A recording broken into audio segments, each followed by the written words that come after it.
जुड़ने जा रहे हैं। सबसे पहले हमारे साथ जीई शिपिंग के मैनेजमेंट होंगे, उनसे बात करेंगे, उनसे उनके बिजनेस एक्सपेंशन प्लान्स और नतीजों पर विस्तार से चर्चा होगी। इसके बाद जुड़ेगा मदरसन सुमी वायरिंग इंडिया का मैनेजमेंट। दूसरी तिमाही के नतीजों के साथ साथ ग्रोथ आउटलुक पर भी विशेष मुद्दों पर चर्चा होगी। सबसे पहले बात करेंगे जीई शिपिंग की। 1948 से वजूद में आई कंपनी प्राइवेट सेक्टर की देश की सबसे बड़ी शिपिंग कंपनियों में से एक है। कंपनी शिपिंग और ऑफशोर के कारोबार से जुड़ी है। इसमें क्रूड, पेट्रोलियम प्रोडक्ट्स, ट्रांसपोर्टेशन समेत एक्सप्लोरेशन और प्रोडक्शन एक्टिविटीज शामिल हैं। कंपनी के नतीजे मिले जुले रहे। आय में करीब 10% का इजाफा, मजबूती देखने को मिली, लेकिन मुनाफे के फ्रंट पर करीब 3% की कमी भी रही। मार्जिन्स पर भी हल्का दबाव रहा। कंपनी के नतीजे और साथ ही आगे के ग्रोथ आउटलुक पर चर्चा करने के लिए जीई शिपिंग के एग्जीक्यूटिव डायरेक्टर एंड सीएफओ जी शिव कुमार हमारे साथ जुड़ गए हैं। मिस्टर शिव कुमार, स्वागत है आपका ईटी नाउ स्वदेश पर। अपना समय देने के लिए बहुत शुक्रिया। सबसे पहले नतीजों पर ही आपका आउटलुक हम जानना चाहेंगे। डिसेंट ग्रोथ ज़रूर नज़र आया, लेकिन ऑपरेटिंग परफॉर्मेंस की अगर बात करें, बॉटम लाइन की अगर बात करें, कहीं कहीं कंसर्न्स भी देखने को मिले हैं। What are the key operational challenges according to you, और आउटलुक किस तरह का देख रहे हैं आप गोइंग अहेड? नमस्कार, मुझे यहाँ आमंत्रित करने के लिए धन्यवाद। जो आपने कहा था कि रिजल्ट्स के बारे में, वो थोड़ी सी वीकनेस थी टैंकर मार्केट्स में लास्ट क्वार्टर में। नॉर्मली वो समर सीजन, जो वेस्टर्न हेमिस्फीयर की समर सीजन है, जुलाई टू सितंबर, नॉर्मली वो वीक पीरियड रहती है टैंकर्स के लिए, और वो ये साल भी थी, काफी वीकनेस थी। दूसरी जो फैक्टर है वो ये है कि रिफाइनिंग मार्जिन्स भी काफी डाउन थे, तो उसकी वजह से ट्रांसपोर्टेशन ऑफ क्रूड ऑयल और रिफाइंड प्रोडक्ट्स में थोड़ी कमी थी। उसकी वजह से डिमांड थोड़ी कम थी और रेट्स थोड़े सबड्यूड थे। ज्यादा डाउन नहीं थे, थोड़े सबड्यूड थे in comparison to previous quarter. फिर भी काफी प्रॉफिटेबल लेवल पे ही हैं। जहां तक आउटलुक का सवाल है, ये तो इस पे डिपेंड करेगा कि ग्लोबल मैक्रो कैसे चलती है। लास्ट 9 मंथ्स में चाइना का जो ऑयल इंपोर्ट्स है, वो काफी वीक रही है। It's been down year on year by almost million barrels per day, और सबको तो पता है कि चाइना तो काफी इंपॉर्टेंट पार्ट है इन commodity consumption and in growth in commodities. तो वो देखना पड़ेगा कि चाइना में वो इकोनॉमिक ट्रेजेक्ट्री क्या होती है, और इन जनरल ग्लोबल मैक्रो देखना है। ऑफ कोर्स बाकी सब तो आइटम्स है कि वो ये सैंक्शंस, ये रशिया यूक्रेन वॉर, उनमें कैसे डेवलपमेंट्स होते हैं वो भी देखना पड़ेगा इन द कमिंग मंथ्स।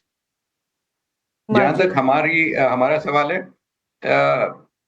हमारा फ्लीट मेनली स्पॉट मार्केट पे है, तो अगर स्पॉट मार्केट स्ट्रांग रहे तो प्रॉफिटेबिलिटी काफी मजबूत रहेगी। और हम वेट कर रहे हैं एक्सपेंशन के लिए। आपने एक्सपेंशन के बारे में पूछा, तो हम वेट कर रहे हैं एक्सपेंशन करने के लिए। अभी तक वो अपॉर्चुनिटीज दिखे नहीं हमें, क्योंकि मार्केट इतने मजबूत थे तो प्राइसेस भी काफी ऊंचे स्तर पे थे। तो हम वेट करेंगे जब तक वो प्राइसेस नीचे आएंगे। अगर मार्केट में वीकनेस होगी तो शायद प्राइसेस भी नीचे आएंगे और हमको एक्सपेंशन करने का मौका मिलेगा।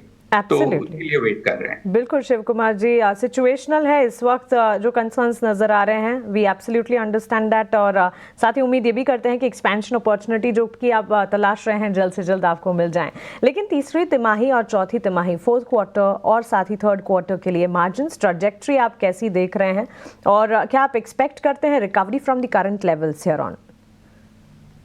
ये कहना काफी मुश्किल है क्योंकि इनके फैक्टर्स तो बहुत सारे हैं, एंड हमारी एक्सपोजर जो है वो 75% प्लस स्पॉट मार्केट पे है, not on fixed rates.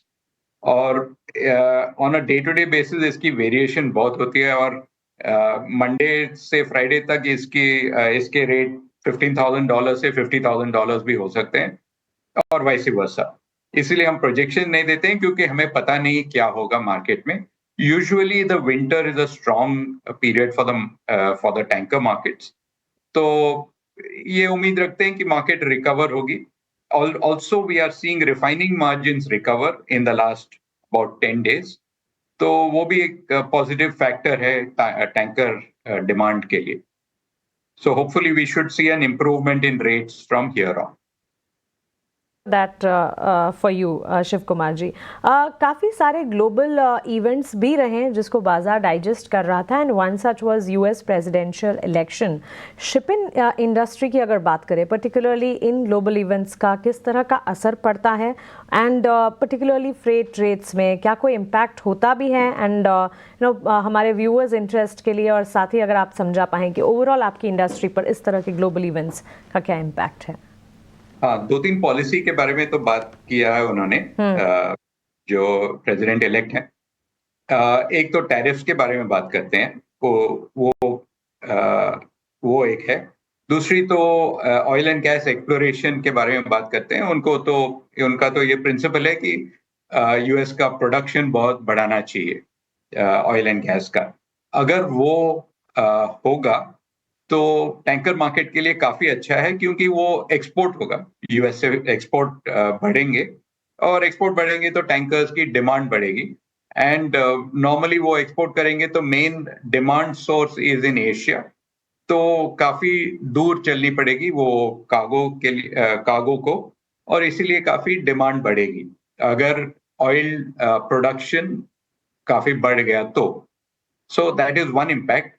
Tariffs का जहां तक हम देखें, वो normally it's on finished goods, जो हमारे पास फिनिश्ड गुड्स के शिप्स नहीं है। हमारे तो अभी कमोडिटी ट्रांसपोर्टेशन के बिजनेस हैं, वो टाइप के शिप्स हैं। लेकिन लास्ट टाइम जब टैरिफ्स आए थे तो चाइना ने काउंटर टैरिफ लगाए थे on US grain exports to China. उसके भी ज्यादा नेगेटिव नहीं आए, क्योंकि चाइना का डिमांड तो था फॉर ग्रेन्स, ऐसा डिमांड कम नहीं हुआ। तो instead of importing from US, वो साउथ अमेरिका से इंपोर्ट कर रहे थे, and US instead of sending to China was sending to some other importing region. तो अगर वो डिमांड और सप्लाई सेम रहा तो टैरिफ्स की ये at least on the commodity sector उतनी इफेक्ट नहीं पड़ेगी। शिव कुमार जी, आपका बहुत शुक्रिया हमारे साथ जुड़ने के लिए, सवालों के जवाब देने के लिए। आने वाले क्वार्टर्स के लिए और आपके बिजनेस एक्सपेंशन प्लान्स जो कि आप प्लान कर रहे हैं, उसके लिए आपको ढेरों ढेरों शुभकामनाएं। सो जीई शिपिंग के मैनेजमेंट से हमने बातचीत की। नतीजों की अगर बात करें, क्लियरली यहाँ पर हमने देखा काफ़ी सारे फैक्टर्स थे और ग्लोबल फ्रंट पर भी काफ़ी सारी चीज़ें रहीं जो कि इस इंडस्ट्री को, पर्टिकुलरली शिपिंग इंडस्ट्री को ध्यान में रखनी होती है। जीई शिपिंग की स्टॉक प्राइस की अगर बात करें, 1195 के स्तर पर इस वक्त विवेक ट्रेड करता हुआ नजर आ रहा है। फंडामेंटली इस इंडस्ट्री को आप किस तरह से देखते हैं और कौन से फैक्टर्स को आप इम्पोर्टेंट मानते हैं? देखिए, बाकी तो मैनेजमेंट ने क्या क्या उनके प्लान है और क्या हो सकता है ये सारा कुछ बोला है, लेकिन एक दो पॉइंट मैं यहाँ पे ऐड करना चाहूंगा। एक तो देखिए, वैल्यूएशन अगर आप इस कंपनी का देखो तो करीबन 6 पी के बाजू में और पेग रेशियो अराउंड 0.06 के आजू बाजू चल रहा है। तो वैल्यूएशन बहुत ही सस्ते लग रहे हैं compare to its peer group, अगर आप देखो इसको। और दूसरी चीज देखिए, अभी यूएस में इलेक्शन खत्म हुए हैं और हमने ये पहले ट्रम्प के कार्यकाल में ये देखा है कि दुनिया एक पीसफुल जगह थी compare to any other president of US. तो मुझे लगता है कि अगर अगर देखिए, यूएस को कंट्रोल करना है ऑयल मार्केट में, जैसे अभी मैनेजमेंट ने कहा था, और मुझे लगता है कि यूएस फुल फ्लेज्ड सपोर्ट करेगा इसराइल को अगेंस्ट ईरान। वो एक स्टेबिलिटी लेके आएगा, क्योंकि फिर रिटेलिएशन की उम्मीदें कम होती है। तो अगर वर्ल्ड पीस रहती है तो मुझे लगता है कि जो कारोबार है, वर्ल्ड मार्केट है, ये और ओपन अप होगा और शिपिंग की डिमांड भी एज सच इक्वलाइज्ड उधर होगी। और जी शिपिंग के पास जो ऑयल कंटेनर्स वगैरह है, उनका भी उनको फायदा मिलने वाला है। तो ओवरऑल मुझे लगता है कि लॉन्गर टर्म के लिए अच्छा लग रहा है स्टॉक। और इस दामों में करीबन बुक वैल्यू आपको 901 है और आपको 1200 में मिल रहा है, तो काफी अट्रैक्टिव वैल्यूएशन है। तो चलिए, जीई शिपिंग इंडस्ट्री पर मैनेजमेंट से चर्चा और उसके साथ साथ ही एक फंडामेंटल आउटलुक भी आपके